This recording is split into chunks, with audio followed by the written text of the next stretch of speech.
একটা মাদ্রাসার তলবে এলাম, সে যখন মাদ্রাসায় পড়ার জন্য, কোরআন শিক্ষা করার জন্য যখন সে ঘর থেকে বাইর হয়, তার গন্তব্যস্থানে পৌঁছা শুধু নয়, ওই তলবে এলাম সে তার বাসা থেকে বা তার মাদ্রাসা থেকে বাজারে যায়, শহরে যায়, গ্রামে যায়, যেথায় যায় সেথায়, সে জমিন হোক আর স্তরে হোক আর আকাশে হোক, অর্থাৎ তলবেলাম যেখানে যায় সেখানে ওই তলবেলামের পায়ের নিচে কোনো লাল গালিচা নয়, কোনো পাটের গালিচা নয়, কোনো সুতার গালিচা নয়, ওই তলবেলামের পায়ের নিচে আল্লাহ পাক রব্বুল আলামিনের কুদরতি ফেরেশতাদের নূরের পাখাগুলো ওই তলবেলামের পায়ের নিচে বিছিয়ে দেওয়া হয়। পড়েন সুবহানাল্লাহ।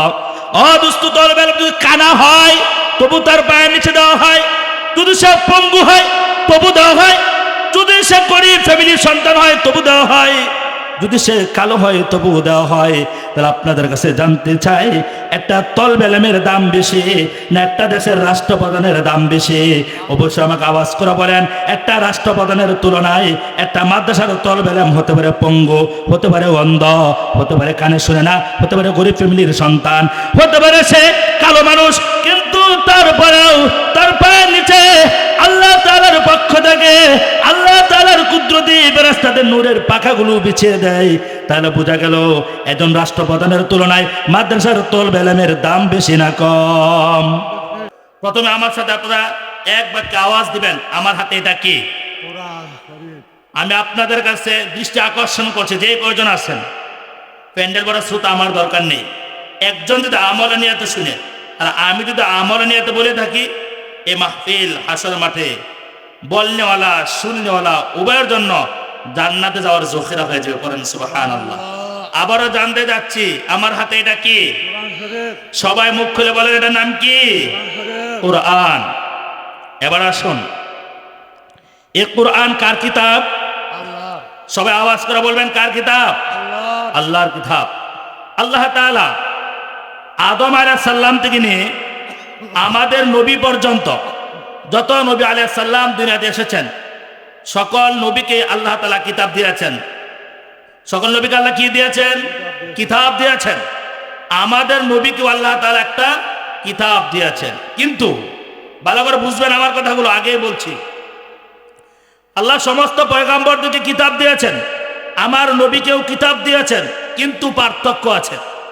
পার্থক্য হলো, আদম আলাইহিস সালাম থেকে শুরু করে ঈসা নবী পর্যন্ত যত কিতাব এসেছে এগুলোর নাম কিতাবুল্লাহ, কিতাব। আল্লাহ তাআলা আপনার আমার নবীকে যে কিতাব দিয়েছেন, এই কিতাবের নাম হলো কালামুল্লাহ। পড়েন সুবহানাল্লাহ। কালাম মানে কথা। আমি জানি এই সিটাল এলাকায় অনেক মানুষ বাহিরে সফর করে আসছেন, মুসলিম কান্ট্রিতে। আরবিতে আপনারা মোটামুটি পারদর্শী, অনেকে বুঝেন। তা কালামুল্লাহ এটা হলো আল্লাহর কিতাব, ওইগুলো আল্লাহর কিতাব। আল্লাহ তার বন্ধুকে স্পষ্ট করে বলেছেন, বন্ধু আমি আপনাকে এমন একটা কিতাব দান করেছি, পূর্বের সমস্ত কিতাবের নাম ছিল কিতাবুল্লাহ, আমি আপনাকে যে কিতাব দিয়েছি এটার নাম হলো কালামুল্লাহ। পড়েন সুবহানাল্লাহ। আল্লাহর কথা। এবার আসুন 3 নাম্বার, আমরা কিন্তু সাক্ষ্য দিয়েছি, এটার নাম কোরআন। 2 নাম্বার, আমরা শুনেছি আল্লাহ যত কিতাব পাঠিয়েছেন সমস্ত কিতাবের নাম কিতাব, এটার নাম হলো কালামুল্লাহ, এটার নাম কালামুল্লাহ। 3 নাম্বার, আল্লাহ সুবহানাহু ওয়া তাআলা এই কোরআন নাজিল করে তিনি নিজেই বলেছেন, আমি এমন এক কালামুল্লাহ আমি শেষ পয়গম্বরকে দান করেছি, শেষ পয়গম্বরকে দিয়েছি, যেই কিতাবে ভুল থাকবে দূরের কথা, ভালো করে বুঝবেন, ভুল থাকবে দূরের কথা, সন্দেহ থাকার কোনো সুযোগ নাই।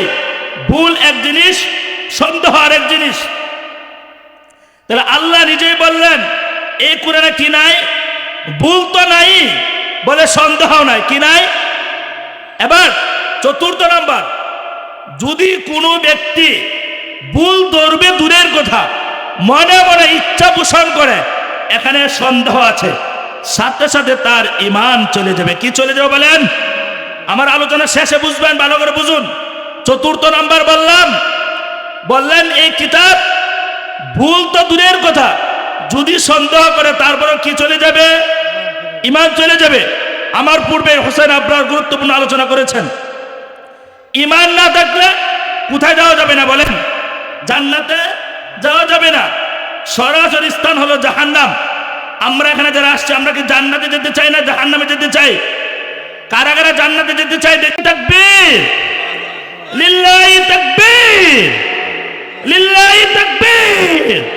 আল্লাহ, এই মাহফিলের আশেপাশে শত শত হাজার হাজার মানুষ যাদের কানে এই মাইকের আওয়াজ পৌঁছাচ্ছে, এরপরেও যারা এই মাহফিলে বসতে পারতেছেন না, বুঝতে হবে এখন পর্যন্ত আল্লাহ তাআলা তাদের প্রতি সন্তুষ্ট না।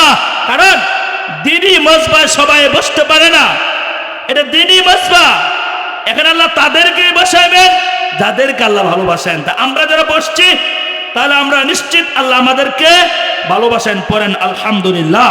এবার আসুন, আল্লাহ বললেন এই কোরআনে কি নাই? কোনো ভুল নাই। ভুল তো নাই, সন্দেহও নাই, সন্দেহ করা যাবে না। তাহলে আমাদের বাংলাদেশে নয়, ওই ওয়ার্ল্ডে তামাম পৃথিবীতে এমনও কিছু মানুষ, ভালো করে বুঝবেন, ঈমান হারানা, ঈমান এনেছে, কালিমাওয়ালা এমনও কিছু মানুষ বাংলাদেশে, এমন কিছু মানুষ আছে এই কোরআনকে অস্বীকার করে আছে না নাই? কোরআনকে বিক্রি করে আছে না নাই? কোরআনকে কটূক্তি করে আছে না নাই? বলেন, জোরে বলেন, আছে না নাই? এই কোরআনকে কটূক্তি করে, কোরআনকে অবমাননা করে এমন ব্যক্তি আছে না নাই? তা আল্লাহ যে বললেন কোরআনে সন্দেহ নাই, আর সে যে কোরআনে ভুল বলে আর বলে আল্লাহ কোরআনে এই জায়গায় এমন এমন কিছু বিষয় বলেছেন যেগুলোর সাথে আমার বর্তমান মেধায় কুলানা। আরে গাধা, তোমার মেধা আর আল্লাহর দেওয়া কিতাব এটার সাথে কি কখনো সম্পর্ক হতে পারে? মিল হতে পারে? কখনো হতে পারে না। তাহলে আবার আসুন, এ কোরআন পড়লে কি লাভ? মুরব্বী আমরা এখানে যারা আসছি, একটু ভালো করে বুঝবেন, দিলের কান খুলেন। নিজে যে কোরআন পড়তে পারেন না, কবরকে আমাদেরকে ইংরেজিতে প্রশ্ন করা হবে? কথা বুঝেন আমার, জবাব দিবেন। ইংরেজিতে প্রশ্ন করা হবে, বাংলাতে, হিন্দিতে, ফার্সিতে, আরবিতে, কিসে? বাংলাদেশে বসবাস করেন, প্রশ্ন কিসে হবে? আরবিতে। ওখানে বাংলা ইংরেজির কোনো কারবার নাই, ওখানে সব আরবি, সব আরবি। তা আপনি যে আরবি সম্পর্কে ধারণাই নাই, আল্লাহর সাথে আপনার সম্পর্কই নাই, তাহলে আমরা কিভাবে জান্নাতে যাব? আসুন আজকে আমরা নিয়ত করব, কোরআন পড়ে আমরা কোথায় যাব? কবরে যাব। নিয়ত আছে ইনশাআল্লাহ। আবার এই কোরআন পড়লে লাভ কি? কোরআন এমন এক কালাম, এমন এক কিতাব। এই আমরা যে খাবার খাই, খাবার সহজে বুঝবেন কথাগুলো ভালো করে। আমরা যে খাবার খাই, আপনি মনে করেন কি যে আপনি জমিনে ধান রোপণ করেছেন, সেজন্য আপনার ঘরে খাবার যাচ্ছে? ভুল। আপনি ভাবতেছেন গাড়ি রাইড করতেছেন, আপনি টাকা পাচ্ছেন আর আপনি খাবার কিনে খাচ্ছেন, ভুল ধারণা। আপনার ঘরে খাবার আর আপনার ঘরে খাবারের বরকত তাদের উসিলাতে হয়, তাদের জন্য হয় যারা কোরআন পড়ে আর পড়ায়। পড়েন সুবহানাল্লাহ। যারা কোরআন পড়ে আর পড়ায়, তাদের উসিলাতেই, তাদের বরকতেই আমাদের ঘরে খাবার যায় আর খাবারে বরকত হয়। কেন? আপনারা শুনেছেন স্পষ্ট হাদিস, একটা মাদ্রাসার তলবে এলেন, সে যখন ঘর থেকে বের হয় মাদ্রাসায় যাওয়ার জন্য, ওই বাচ্চার জন্য, ওই কোরআন পড়নেওয়ালার জন্য, ওই তলবে এলেমের জন্য আপনি আমি না, একটা পিঁপড়া, ছোট্ট ক্ষুদ্র প্রাণী, আমাকে জবাব দেন, পিঁপড়া কি মনে হয় পাপ করেছে? আবার তো ভালো করে বুঝার চেষ্টা করুন, পিঁপড়া কি পাপ করেছে? পিঁপড়া পাপ করেনি। অন্য প্রাণী, মানুষ ছাড়া, জিন ছাড়া, তারা কি পাপ করে? তাদের পাপ নেই। তারা আল্লাহর কাছে দোয়া করে তলবে ইলমের জন্য, ওই কোরআন পড়ানোওয়ালা ব্যক্তির জন্য দোয়া করে, দোয়া মাগফিরাত করে। কেন করে? ওই পিঁপড়া বলে, আল্লাহ এই ছাত্র হায়াত বাড়িয়ে দাও, আল্লাহ ওই কোরআন পড়ানোওয়ালার হায়াত বাড়িয়ে দাও, তার ইলমে বরকত দাও। বলে কেন? বলে তার জন্যই তো আমি পিঁপড়া বা আমি সমস্ত প্রাণী আমরা তাদের উসিলাতেই তোমার পক্ষ থেকে রিজিক পাই পড়েন সুবহানাল্লাহ। তাহলে পিঁপড়া দয়া মাগফিরাত করে আর বলে আল্লাহ তাদের উসিলাতে তাদের জন্যই তো আমরা তোমার কাছ থেকে রিজিক পাই। তাহলে বুঝা গেল একটা পিঁপড়া পাপ করেনি, একটা প্রাণী পাপ করেনি, তারপরেও সে আল্লাহর কাছে দয়া মাগফিরাত করে মাদ্রাসার তলবে ইলমের জন্য। কেন? তার জন্য তাদের উসিলাতেই তারা খাবার পায়। তাতে বুঝা গেল কোরআন বিহীন, কোরআন যারা পড়ে নাই তাদেরও, তাদের ঘরেও খাবার আর বরকত হয় ওই মাদ্রাসার তলবে ইলম আর কোরআন পড়ানো আর পড়ানোর ব্যক্তিদের উসিলায় পড়েন সুবহানাল্লাহ। তাহলে তলবে ইলমের দাম আছে না নাই বলেন তো দেখি, বলেন দেখি দাম আছে না নাই? কেমন দাম আছে? এবার আসুন, মনে করেন আমাদের বাংলাদেশের বর্তমান যিনি সরকার ডক্টর ইউনূস, মনে করেন অন্য বাহির থেকে কোন রাষ্ট্রপ্রধান আমাদের বাংলাদেশে আসলো, আমি আলোচনা করে যাবো, আমার সময় কম, ভালোরা বুঝবেন। তা রাষ্ট্রপ্রধান আমার বাংলাদেশে আসলো, যখন এয়ারপোর্টে আসে, আসার পরে ওই এয়ারপোর্ট থেকে শুরু করে আরেকটা গাড়ি উঠার আগ পর্যন্ত ওই রাষ্ট্রপ্রধানের জন্য এয়ারপোর্টে গালিচা দেয় কি দেয় না? লাল গালিচা দেয় কি দেয় না? দেয়। যে ওই লাল গালিচাগুলো কি দিয়ে বানানো? পাট দিয়ে বানানো, সুতা দিয়ে বানানো, তাই না? পাট সুতা দিয়ে বানানো। কিন্তু ওই লাল গালিচা কতটুকু? এয়ারপোর্টের সীমানা যতটুকু ততটুকু দেওয়া হয়, এত বেশি দেওয়া হয় না। কিন্তু একটা মাদ্রাসার তলবে ইলম তার শান আর সম্মান কত জানেন?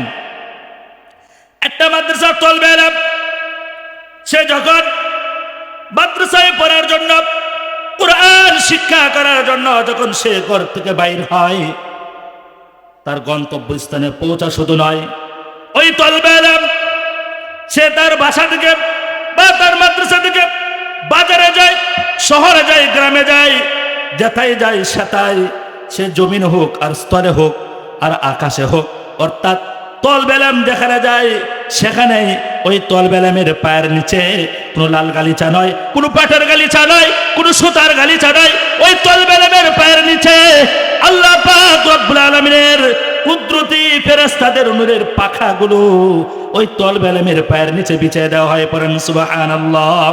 অদুস্ত তলবে ইলম যদি কানা হয় তবু তার পায়ের নিচে দেওয়া হয়, যদি সে পঙ্গু হয় তবু দেওয়া হয়, যদি সে গরিব ফ্যামিলির সন্তান হয় তবু দেওয়া হয়, যদি সে কালো হয় তবু দেওয়া হয়। তাহলে আপনাদের কাছে জানতে চাই, একটা তলবে ইলমের দাম বেশি না একটা দেশের রাষ্ট্রপ্রধানের দাম বেশি? অবশ্যই আমাকে আওয়াজ করে বলেন। একটা রাষ্ট্রপ্রধানের তুলনায় একটা মাদ্রাসার তলবে ইলম হতে পারে পঙ্গু, হতে পারে অন্ধ, হতে পারে কানে শুনে না, হতে পারে গরিব ফ্যামিলির সন্তান, হতে পারে সে কালো মানুষ, কিন্তু তারপরেও তার পায়ের নিচে আল্লাহ তাআলার পক্ষ থেকে আল্লাহ তাআলার কুদরতি ফেরেশতাদের নূরের পাখাগুলো বিছিয়ে দেয়। তাহলে বোঝা গেল একজন রাষ্ট্রপ্রধানের তুলনায় মাদ্রাসার তলবে ইলমের দাম বেশি না কম? বেশি না কম? অবশ্যই বেশি। এবার আসুন, আমার সময় কম, বেশি আলোচনা করব না। এবার আমি আমার কোরআনের দিকে যাচ্ছি। এবার আপনারা আওয়াজ করে বলুন, আমার হাতে যে কোরআন, এই কোরআন ভুল ধরাতে কোনো সুযোগ নাই, এই কোরআনে সন্দেহ করার সুযোগ নাই।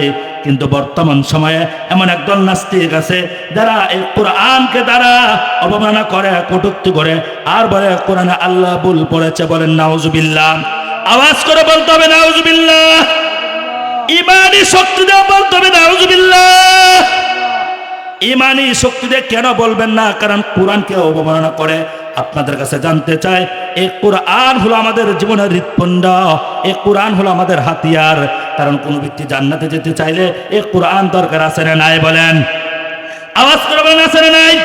এই কোরআন মিজানে দরকার, এই কোরআন ফুলসিরাতে দরকার, এই কোরআন হাসরে দরকার, এই কোরআন আপনার কবরে দরকার, এই কোরআন জন্ম থেকে নিয়ে মৃত্যুর আগ পর্যন্ত কোরআন দরকার।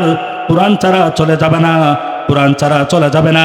আল্লাহ কোরআনে বললেন আলিফ লাম মিম যালিকাল কিতাবু লা রাইবা ফি হুদাল লিল মুত্তাকিন। আল্লাহ তাআলা বলেন এই কোরআন এমন এক কোরআন, এই কোরআনে ভুল তো নাই, এই কোরআনে সন্দেহ করার কোনো সুযোগ নাই।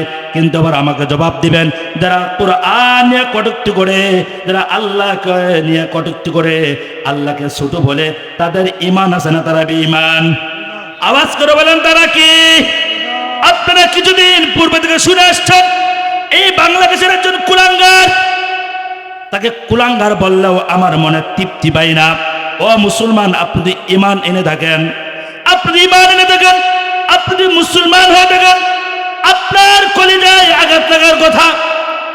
একজন কুলাঙ্গার নাস্তিক, এমন একজন নাস্তিক, সে কোনো আল্লাহর সৃষ্টিকে নিয়ে কটূক্তি করেনি, নবীকে নিয়ে কটূক্তি করেনি। আপনার আমার যিনি সৃষ্টিকর্তা, মালিক, রব, চিৎকার করে বলেন আমাদের রবের নাম কি? আওয়াজ করে বলেন নাম কি? আমাদের রবের নাম আল্লাহ। জুড়ে বলেন, আওয়াজ করে বলেন আল্লাহ। আমাদের রবের নাম হলো আল্লাহ। আমাদের রবকে কটূক্তি করে বলে। আপনারা নাম শুনেছেন আবুল সরকার, নাম শুনেন নাই? আয় বলেন না কেন নাম শুনেন নাই নাকি? আবুল সরকার, ওর নামের অর্থ কি জানেন? নামের অর্থই হলো পেশাব। কি বলেন? কি বলেন? পেশাব। পেশাব, প্রসাব করেন না? ওর নামের অর্থ হলো পেশাব। কারণে ও প্রথম থেকে নাপাক।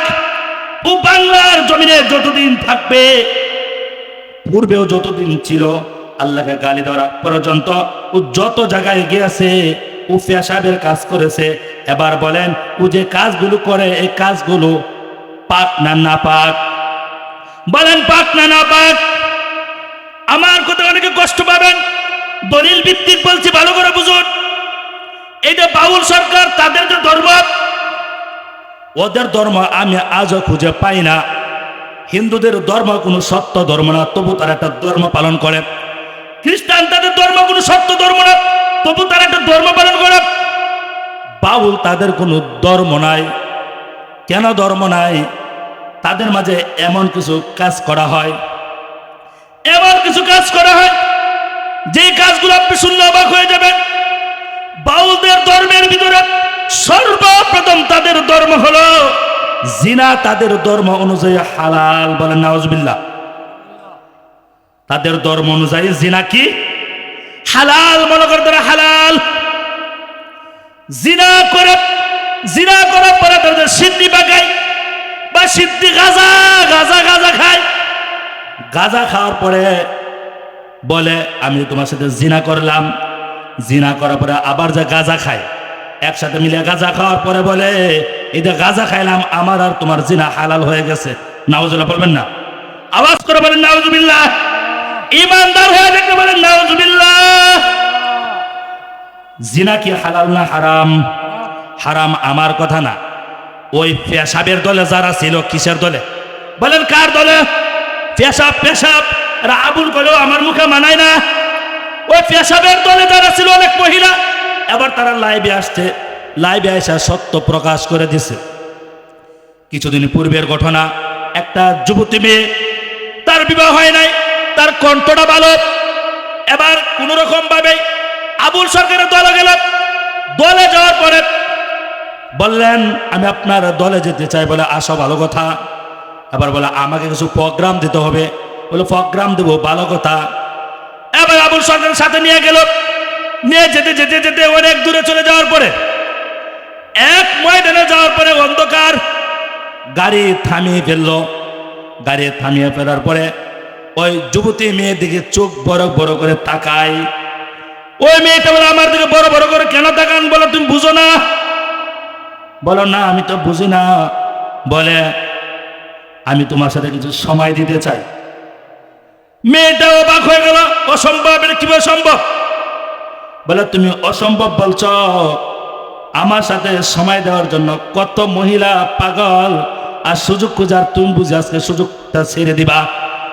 বলে তুই সুযোগ না গ্রহণ করো, গান করার সুযোগ দিব না। কি দিবে না? গান করার সুযোগ দিবে না। মেয়ে লাইভে এসে বলছে। তাহলে আবার আপনারা বলুন, বাউল কোনো ধর্ম নাকি? এবার বলুন, বাউলদের ভিতরে কোনো আলেম আছে নাকি? যদি আলেম থাকতো তাহলে ওই ছাগল কইলো মুখে মানায় না। ওই পেশাব বাউল, ফাউল আবুল সরকার, সে আল্লাহর কোরআনে সূরাতুন নাস, আল্লাহর 114টি সূরার সর্বশেষ সূরা যেটা, আপনারা জানেন না সূরাটা? কুল আউযু বিরাব্বিন নাস, এই সূরা জানেন না?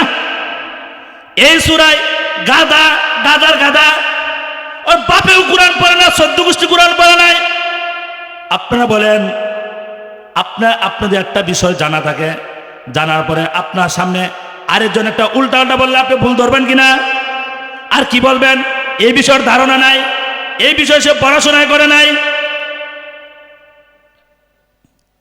আবুল সরকার, আপনারা আমাকে ঠান্ডা মাথায় জবাব দিবেন, আবুল সরকার যদি কোরআন পড়া জানা থাকতো, আমি আমার কথার প্রথমেই বলেছিলাম আপনাদের কিছু হলেও আরবি সম্পর্কে ধারণা আছে। বলেন তো দেখি, নাস অর্থ কি? দেখছেন, এই যে মুরব্বী সহজে বলে ফেলছে। নাস অর্থ কি? মানুষ। ভালো করে বুঝেন। দেখেন আল্লাহ বললেন কুল আউযু বিরাব্বিন নাস মালিকিন নাস ইলাহিন নাস মিন শাররিল ওয়াসওয়াসিল খান্নাস আল্লাযী ইওয়াসওয়িসু ফি সুদুরিন নাস মিনাল জিন্নাতি ওয়ান নাস। আল্লাহ এখানে মানুষদেরকে সম্বোধন করে উপদেশ দিয়েছেন। নাস অর্থ মানুষ, আর গাদা ছাগলের ছাগল ও পেশাব নাফাক বলে আল্লাহ এখানে নাচতে বলেছে। পরেন নাউজুবিল্লাহ। সহজ একটা শব্দ নাচ অর্থ মানুষ। কেউ আরবি যদি না পড়ে থাকে, বাংলা ভাষায় যদি সেও জানা থাকে, তবু সে জানে নাচ অর্থ মানুষ। কিন্তু এই ছাগলের ছাগল নাচ অর্থ মানুষ এটাও জানে না, সে মনে করছে নাচ মানে নাসা। আবার আপনারা বলেন ওই ফাউল পেশাব সে বড় আলেম না সবচেয়ে জাহেল? সবচেয়ে কি জাহেল, মূর্খ। কিন্তু আমার দুঃখের বিষয় হলো এই বর্তমান সময়ে আবুল সরকারের মতো একজন জাহেল ব্যক্তি, একজন নাফাক ব্যক্তি, কোরআন সম্পর্কে কোনো ধারণা নাই, হাদিস সম্পর্কে কোনো ধারণা নাই, কোরআন হাদিস সম্পর্কে তার কোনো ধারণা নাই, কোরআন হাদিস কোনোদিন পড়েও নাই। ওই ব্যক্তিরাও যদি একটা মঞ্চে যায়, তার মঞ্চে হাজার হাজার মানুষ হয়ে যায়, আর সে উল্টা পাল্টা যা মনে চা তাই বলতে থাকে, আর মানুষ কান লাগে তার কথাগুলো শুনতে থাকে। এই জন্য হাসরের মাঠে আল্লাহ পাক রব্বুল আলামিন বলেন, মাহশারের ময়দানে যারা মিথ্যা কথা বলবে, মিথ্যা কথা বলে মানুষদেরকে তার দিকে আকৃষ্ট করবে, আল্লাহ তাআলা মাহশারের ময়দানে তাদের জিহ্বাগুলো জাহান্নামের সুর দিয়ে কেটে দিবেন। আমরা আল্লাহর কাছে বলি, আল্লাহ আবুল সরকার ফাউল পেশাব নাপাক শয়তান, ও শয়তান বড় শয়তান। এই শয়তান যদি কালিমা না পড়ে, তওবা না করে, আর এই অবস্থাতে যদি মারা যায়, আল্লাহর জিহ্বা তুমি জাহান্নামের সুর দিয়ে কেটে দিও। তার কারণ হলো সে কোরআন নিয়ে মিথ্যা কথা বলেছে, কোরআনকে বিকৃতি করেছে, আল্লাহর সম্পর্কে বাজে কথা বলেছে। এই জন্য আমরা বর্তমান সরকার যিনি আছেন, বর্তমান সরকারের কাছে দাবি জানাই, এই আবুল সরকার তিনি আবার এক কাজ করেছেন, নবীকে গালি দেয় নাই, আল্লাহর কোনো সৃষ্টিজীবকে গালি দেয় নাই, স্বয়ং আল্লাহকে গালি দিয়েছে। এই জন্য এমন শাস্তি আল্লাহ কোরআন স্পষ্ট বলেছেন, যারা আল্লাহকে গালি দেয়, কোরআনকে অবমাননা করে, নবীকে গালি দেয়, সাথে সাথে তাকে হত্যা করা ওই ব্যক্তিদের জন্য ফরজ হয়ে যায়। এই জন্য বর্তমান সরকার যিনি আছেন, তার কাছে আকুল আবেদন, আবুল সরকারের শুধু যাবজ্জীবন কারাদণ্ড দিলেই তার এই পাপের সাজা শেষ হয়ে যাবে না। আমি মনে করি আবুল সরকারকে একেবারে ফাঁসির মঞ্চে জুড়ে মৃত্যুর রায়, তাকে মৃত্যু দিতে হবে। তাতে আপনার একমত কিনা? কে কে একমত? হাত তুলে দেখেন। লিল্লাহি তাকবীর, লিল্লাহি তাকবীর। আবুল সরকারের ফাঁসি ফাঁসি ফাঁসি চাই, ফাঁসি চাই। আবুল সরকারের কি চাই? আবুল সরকারের কি চাই? আল্লাহ তাআলা যেন কবুল করেন। আমি আমার সে আলোচনা যেতেই পারলাম না। আল্লাহ সুবহানাহু ওয়া তাআলা যে কথাগুলো বললাম, আমাকে এবং সকলকে এই কথার উপর আমল করে তৌফিক দান করুন। আমিন। ওয়া আখিরু দাওয়ানা আলহামদুলিল্লাহি রাব্বিল আলামিন।